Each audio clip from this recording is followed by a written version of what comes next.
Well, hello everybody. It is I, number 65, who most of you will normally know as H-Boy. Today I've decided to bring these babies down for one more day, see if you like them. However, by my next upload I'll probably go back to the iconic 8-bits, because to be honest with you, I don't want to change my profile pic, and I don't know how to put these on my character to make them look nice, but that's not important.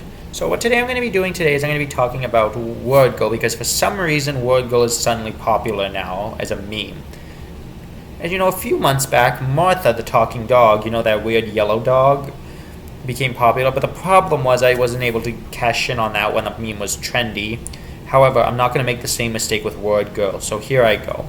Before I start, let me just ask you something. What is WordGirl, you may ask? Well, WordGirl was a character created by Dorothea Gillum, who, if you look at the woman, she looks kind of like, let me show you a picture. Well, not in all of them, but in this specific picture, this one, she looks like a, kind of like an off-brand of, what's her name?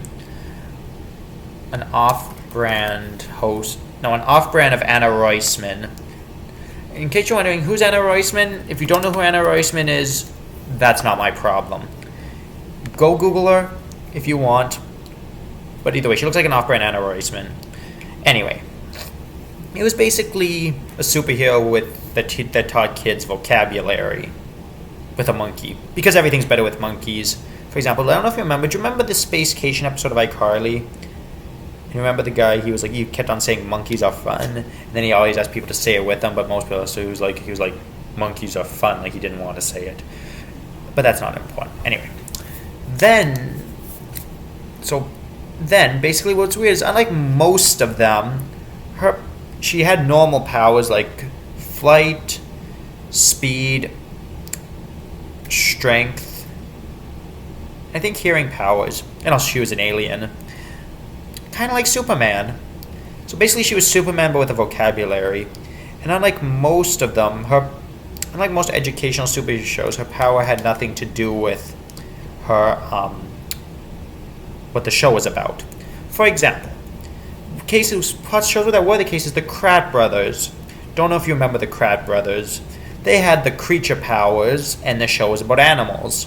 So, you see, connected. But this one, not overly connected. But that's not important.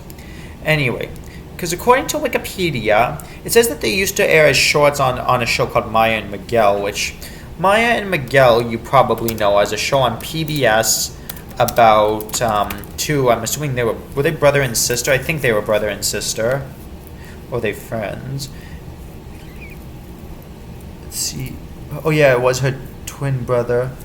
Yeah, they were twins, even though they were like, I don't know what they called them. I think TV Tropes had a term for it. Like,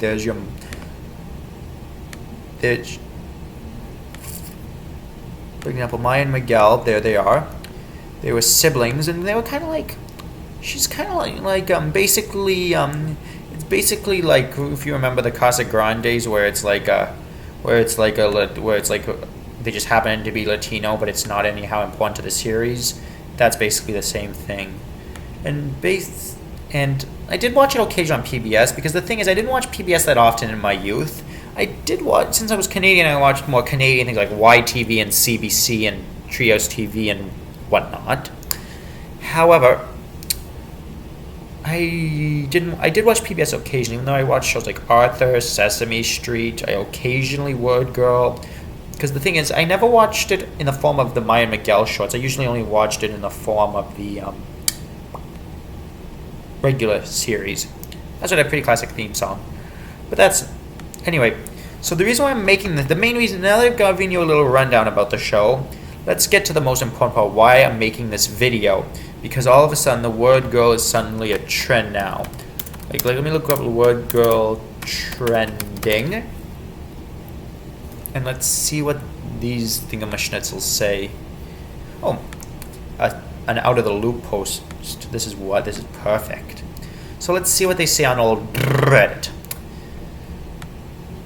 I've seen an exponential case in WordGirl content over these past months. The great YouTube algorithm has promoted the show to me constantly. I see them show up in my recommendations almost every time I open YouTube. Is it some sort of meme? Are people getting nostalgic, or is WordGirl an overlooked due to its status as a children's show, or is being getting more attention? WordGirl clips are funny, the format's enjoyable, there's a point of shock humor that shows when PBS Kids has a sense of humor the large majority can laugh at. That's actually kind of true. Had some funny moments, like I don't know if you remember Mr. Two Brains. Let me go to Dr. Two Brains.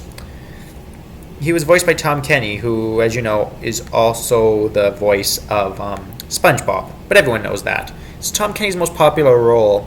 Kind of like Tobey Maguire did many roles, such as the guy from The Great Gatsby and a few others, but his most famous role is Spider-Man. Same with Tom Holland in Uncharted. Same with, actually, Andrew Garfield. I don't know about Andrew Garfield, but the other two have good examples. Well, a good example is Adam West. He's mostly known for Spider-Man, even though he also did, not Spider-Man, Batman, even though he also did other things like, the mayor from Family Guy and a few others, and I think that is it.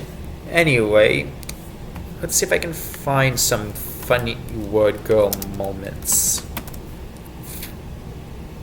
Like, for example, Toby and WordGirl. That's a famous shipping. And you know what shipping is, of course you do, because it's when they take two fictional characters and try to make them like. For example, some good examples of shipping are Carly and Freddie from iCarly, and basically any kind of Loud family, even though that could be considered, Sweet Home Alabama. I'm not going to say it. And what others? Famous ones. Harry Potter shipping, but I wasn't really into Harry Potter.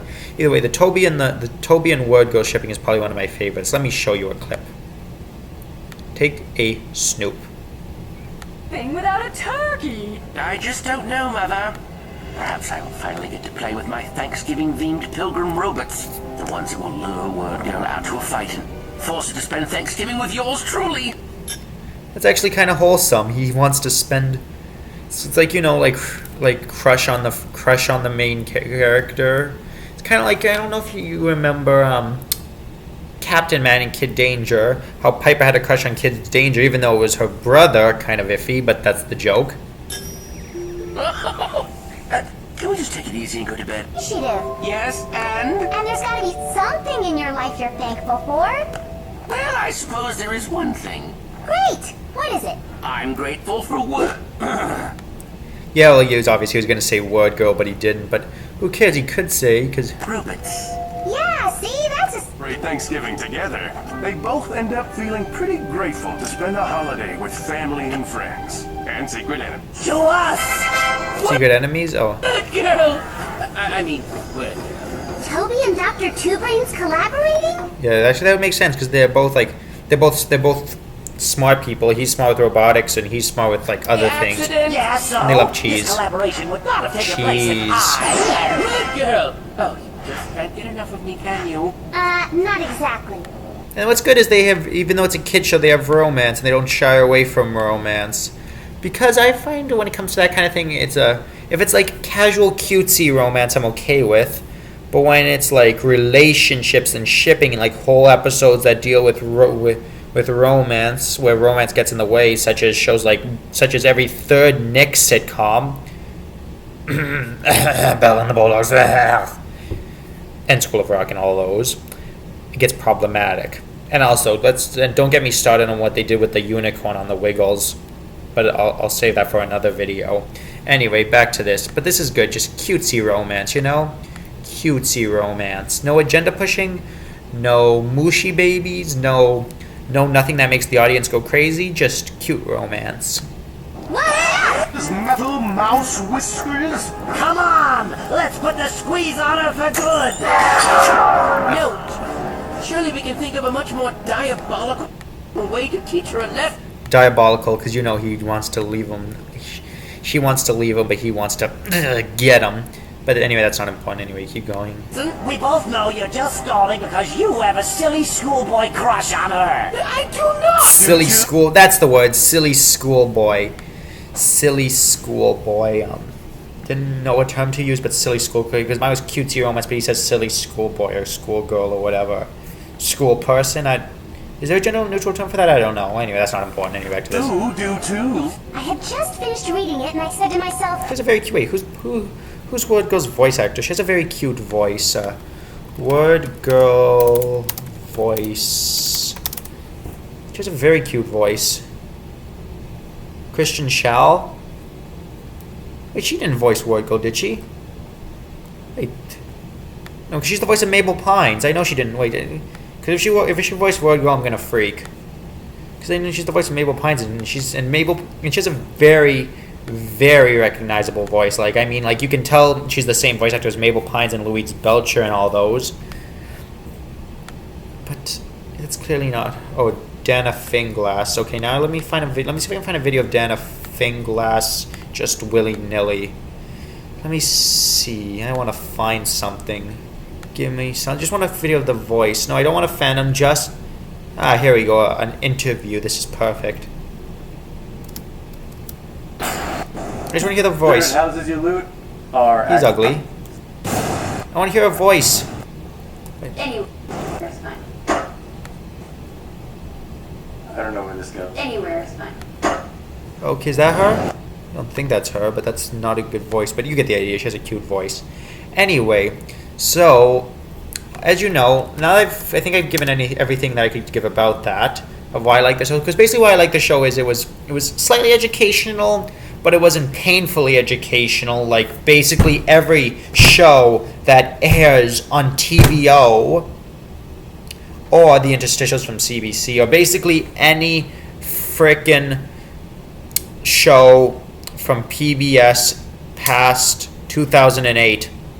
No, 2013, let's say. And there's also those horrible things like Coco Melon and bleh.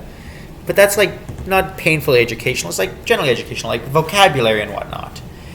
And it also had its cute and funny moments, and like the WordGirl and Toby stuff. And it also had its.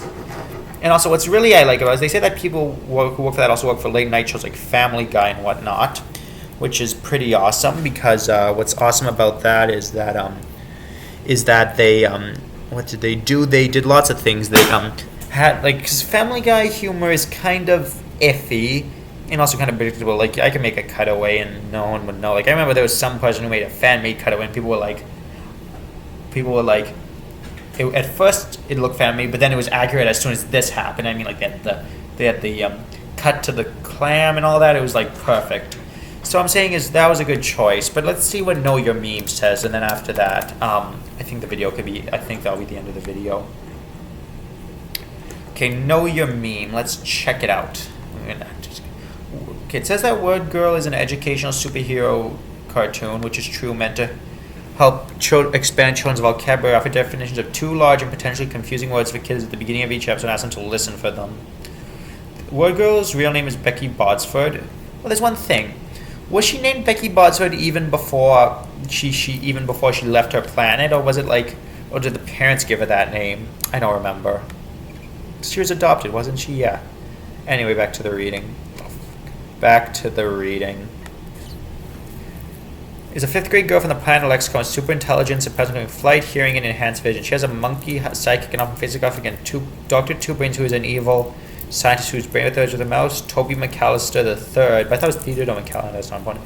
Has a crush on WordGirl, and then there's been lots of fan art and memes in early 2002.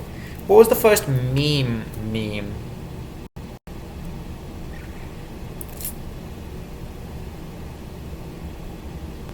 2013. There's a G major. I haven't seen a G major video in years.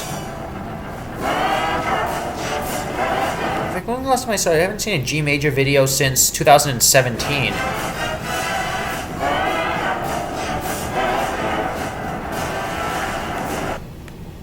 Anyway, what's... Okay, yeah. Okay, that's... Look at my lawyer. I'm going to joke it. That was funny. See, it's one of those out of context videos. There's lots of those. That old saying, you can't go to the log flume park if you didn't bring any money to get in. That's pretty obvious. Let's play. Who wants a dictionary? no. I've read this one. I think she knows everything. She's kind of an idiot. I'm smaller than you. Anyway, I think that's it. Anyway, that reminds me of a story. One time I made a superhero sitcom called. I didn't make one, but I because one thing you should know about me is I sometimes like writing like ideas for like TV shows and stuff. And one time I made one called Heart Spewer, which was let me show you a picture of her. Let me open up a picture of her. It's this character. It's kind of hideous looking, but look at it. And I wrote a whole story about it where she became super after acquiring a magical cell phone case which used to belong to a retired superhero and whatnot. And then I sent it to the Canadian Broadcasting Corporation, and they said, like, I'm going to show you their email. Where's their email? I'm going to find their email for you. They said, let me show you. They said that they enjoyed the concept, but the thing was, they enjoyed the concept, but what they didn't, they said that they looked like, this is what they specifically wrote, which kind of concerned me, but I'm going to show it to you anyway, because it's not private property. You can show emails, because Eric Wise does it all the time, that they enjoyed the concept of passing this at this time, and then they wish me luck with the series. But the thing is, they say at this time, which means they might do it in the future, or they're worried I might be too offended. But trust me, I don't get offended that easily. Anyway, I think that's it. So I guess we'll go trending now. Anyway, this was number 65, and I'll see you next time.